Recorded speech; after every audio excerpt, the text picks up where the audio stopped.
खुलुमबाय आंनि मुङा बेसरि बर' बेनो जागोन आंनि फार्स्ट टाइम भिडिअ आंनि बे बेसरि बर' इउटुब चेनेलाव बयखौबो हरग्रोनाय जाबाय दिनैनिफ्राय आङो गोदान भिडिअ लाबोबाय थानो नाजागोन आसा खालामो आङो लोगोफोर आङो माखासे बिफां लाइफां गायनानै लादों बेखौनो आं दा नोंथांमोननो देखायलांनो सानदों नोंथांमोना दा अननानै नायलांबानो जाबाय फारि फारि नै जोंहा माखासे मैगं गायदों माखासे फुलबो दाउस्रि आथिं फुल नैबे जाहैबाय दाउदै नैबे दाउदै फुल ओमफ्राय नैबे बानलु थफा नैबे थुलुसि ओमफ्राय नैबे नारजि फुल नैबे गाहायथार नैबे जाहैबाय मानि प्लान्ट नैबे गंगार दुन्दिया नै दासो जाहांदों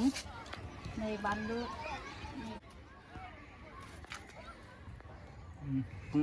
नैबे फान्थाव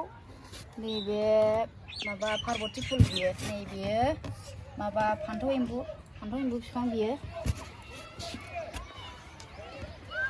ओमफ्राय नैबेयो पार्बती फुल गुफुर ओमफ्राय नैबे मैफ्राय बिफां नै फान्थाव बिफांबो दं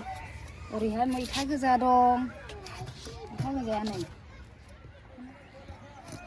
मैथा गोजा नैबे जाबाय माबा अन्थाइ बाजाब बियो आरो बियो नैबे पार्बती फुल दं नै बावनो ओमफ्राय नैबे बानलु बिफां बावबो मैथा बांगाल दंबावो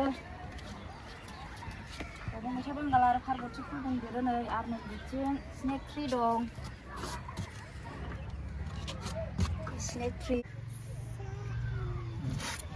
दा बिफाङा बेखिनियानोमोन आरोना आंनि देखायनाय बिफां लाइफाङा गायनाया बेनिफ्राय साबसिन बिफां लाइफांफोर बिबारफोर बा मैगं थाइगंफोर गायबावगोन आङो दा गैथ'आ आरोना बेखिनियानो केमेरायाव बे आंनि फिसाजो आरोना